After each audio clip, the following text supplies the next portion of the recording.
ধন্যবাদ আপনাদেরকে। আজকে আমাদের ঈদের পরের দিন আমরা জিয়া রহমান ফাউন্ডেশনের পক্ষ থেকে বাংলাদেশের সবচেয়ে জনপ্রিয়, বাংলাদেশের সবচেয়ে সফল রাষ্ট্রনায়ক শহীদ প্রেসিডেন্ট জিয়াউর রহমানের মাজার জিয়ারত করতে আমরা সকলে এসেছি।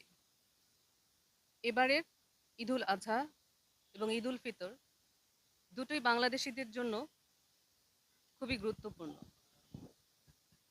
যে গণতন্ত্রের জন্য ১৭ বছর বাংলাদেশ জাতীয়তাবাদী দল লড়াই করেছে, সংগ্রাম করেছে, জেল খেটেছে, গুম হয়েছে, হত্যা, মামলা, আমাদের দলের চেয়ারম্যান বেগম খালেদা জিয়া দেশনেত্রী, যিনি কারারুদ্ধ ছিলেন, তিনি আজ কারামুক্ত।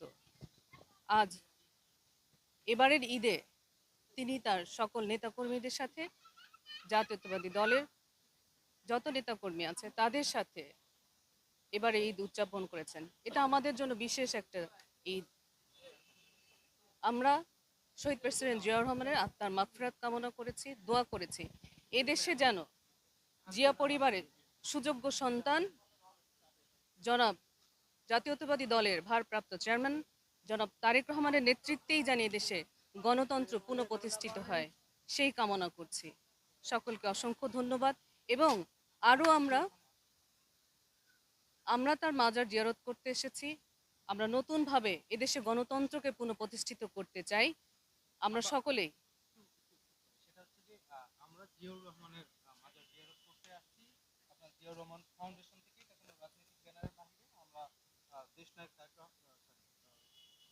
রাষ্ট্রপতি জিয়াউর রহমানের মাজার জিয়ারত করতে আসছি। যিনি হচ্ছে যে একেবারে আমাদের হুম, হুম, হুম, হুম, পারে হুম। করতে আছে না? আমি হ্যাঁ তো সব কথা বলেছি, মানে না না অরাজনৈতিক লাস্ট প্রতিষ্ঠান। হ্যাঁ অরাজনৈতিক প্রতিষ্ঠান এই হুম, কথাটা হুম। আচ্ছা বলে, হ্যাঁ, না না এটা বলছি এই কারণে, কারণ এই কথাটাই সামনে আসবে। জি কারণ বলেন।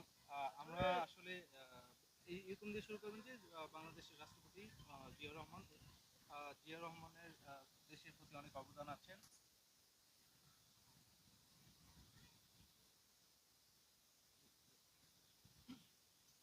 জি, ধন্যবাদ আপনাদেরকে। এবারের ঈদ এবং এবারে বাংলাদেশের ঈদ উদযাপন এটা সকলের জন্য খুব বিশেষ একটা আনন্দ উৎসব। আর আমাদের জন্য তো অবশ্যই। আমরা গত ১৭ বছরে জিয়া উদ্যানে শহীদ প্রেসিডেন্ট জিয়াউর রহমানের মাজারে এসে আমরা মাজার জিয়ারত করতে পারিনি, তার আত্মার মাগফিরাত কামনা করতে পারিনি। যে নেতা এদেশের সর্বোচ্চ জনপ্রিয়, সর্বজন নন্দিত একজন নেতার মাজারে আমরা এসে মাগফিরাত কামনা করতে পারিনি, সেটাও আমাদেরকে বাধা দেওয়া হয়েছে। মুক্ত পরিবেশে সে